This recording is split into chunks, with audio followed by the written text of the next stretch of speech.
Our team is stationed around the region to provide the most up-to-date information on this winter weather. Rianne Lowndes and Jessica Maldonado are here in Roanoke, while Michael Doty is covering the New River Valley. Sam Graham is in Lynchburg, and Georgia Nolif is in Vinton. In Roanoke, VDOT crews are working around the clock on 12-hour shifts with plowing starting on primary roads. Plowing started as snow reached 2 inches, but officials say this is just the beginning of the storm, with a wintry mix of sleet and freezing rain expected overnight. The roads are going to continue to worsen. So it's starting to stick to some of the roads now, but it's just going to get worse overnight and into tomorrow. So that's why we really need people to stay off the roads. VDOT crews are out treating and focusing first on interstates and primary roads. Officials warn that it could be days before snowplows are able to get to low volume and secondary roads and neighborhood streets. Drivers can check real-time updates through VDOT's 511 app or online before heading out. We'll continue to track conditions as this storm develops. And for folks in need trying to stay warm tonight, a number of warming centers are available in the Star City.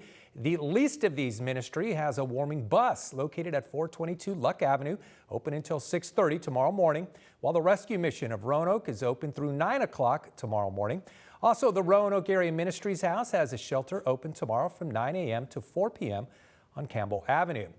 And we're monitoring Appalachian Power's outage map tonight as the storm impacts power for folks across the region. Currently, 126 homes are without power this evening, but APCO crews are out and about trying to bring the lights back on for those affected so far. All right, let's bring in WFXR's Rianne Lowndes, who's in Roanoke. She spoke to APCO to learn more about the work to restore some of these outages. Rianne, what can you tell us? Yeah, Ron, I just checked in with Appalachian Power just a couple of hours ago. Now, they tell me they have been preparing for this all week. That doesn't just mean situating their teams around the region, but also trimming back problem trees, trying to address those preventable issues in this. But APCO spokesperson Izzy Post-Rulin does tell me they're at the mercy of Mother Nature, just like the rest of us. That being said, they have thousands of crews posted, and they are requesting help from other states. As the storm rolls out of their area, their teams are going to be rolling in through our territories. Crews from Michigan and Vermont already headed south to help us out down here. The bulk of the outages are expected tonight and tomorrow, so Post-Rulin does say now is the time to put your blackout preps into play. And this is the time where you really need to think about putting that in action, especially if you have things like medical devices that rely on power. It's going to be, ice can cause really widespread prolonged outages. And so we're preparing to respond as quickly as we can, but we just want folks to be prepared.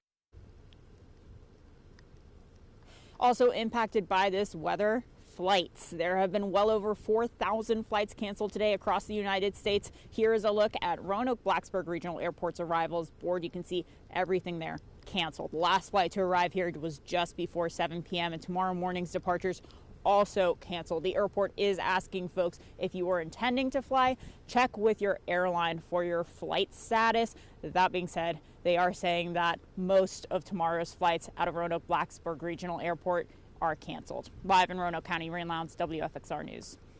Rianne, thank you. Now let's head to the New River Valley, where WFXR's Michael Doty joins us live from Christiansburg. Mike, how are things faring in the NRV? Ron, it is certainly cold outside. We're trying to stay warm out here, but the snow is continuing to fall here in the New River Valley. It looks like it's slowed down just a little bit as we're waiting for that snow to become freezing rain, but it is certainly piling up, and the roads are not super well conditioned for driving right now, which is why officials are urging folks to limit and reduce travel as much as possible over the next few days. Now, some people will still have to travel, usually for work-related reasons, and we've seen snowplows out all day, including some passing by now, just trying to keep those main roads as clear as possible. Now, some of the businesses we spoke to say they will remain open this weekend, and we actually ran into Shaban Chabe, who is the manager of the Shell in Christiansburg, across the street from where we were staying, and he was getting salt laid down, ready for anyone who might need anything else at the Shell. We ordered extra milk and made sure we have milk and water if the other stores don't get it. And we already put salt and everything over here, so it's easy to walk around here. And we are all set for the snow over here. Yeah, and we're gonna be open for the people. Now, Chavez says he realizes that people might run out of things over the weekend and he wants to be there for them. He also lives close by to work, so the commute is not that bad. Now, coming up in the next half hour, I will tell you about another Christiansburg business that has seen a boom in sales because of this storm. But for now, live in Christiansburg, Michael Doty, WFXR News. Michael, thank you. Heading eastward to Lynchburg now, where Sam Graham joins us live off Wards Road. Sam, how are things looking in the Hill City at this hour? Hey there, Ron. How are you doing? Yeah, we started to see some snow coming down around 6, really started to pick up around 6:30. It's just been that kind of steady stream, not seeing too big flakes, but it just keeps steadily coming down. We can kind of take a look at the ground here. It's pretty much covered all of the grass, and then if we take a look over here at the road, Wards Road that is, we're right here across from the Lynchburg Airport. No bare pavement. It is all the way across, and this, of course, one of the primary thoroughfares into the city of Lynchburg coming off US 29. This has been treated, and we've been seeing plows, VDOT trucks, public works crews up and down this road all day long. And really every couple of minutes, we've been seeing them come up and down the road. And you can take a look here at the fleet of Lynchburg Public Works Department crews heading out. This was a couple of hours ago, right as those first flakes started to fall. And VDOT's Lynchburg district says many roads have already gotten bad. They are urging people to ride this storm out at home if at all possible. Just do not get on the roads now. The point has passed for you to get your errands done. Now the roads are getting bad. You do not want to be out there in this. You don't want to get run off the road and into a ditch and stuck out there.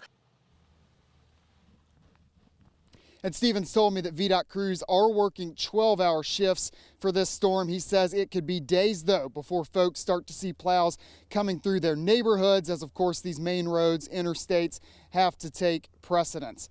And now, Ron, beyond the dangers, the personal safety concerns of hitting the road right now, it's also just really cold out here. So again, if at all possible, try to stay home. And if you're looking for somewhere to warm up amid these frigid temperatures, the Salvation Army is partnering with the city of Lynchburg's Department of Human Services to open a 24-hour warming shelter at the Salvation Army location at 2201 Park Avenue. They are available throughout the duration of this storm, and I'll have more on that warming center and what's available there in the next half hour. For now, though, reporting in Lynchburg, Sam Graham. Back to you, Ron. All right, Sam, thank you. And make sure to download the free WFXR News app to stay up to date on all things weather. It's the best way to stay weather aware by sending alerts straight to your phone.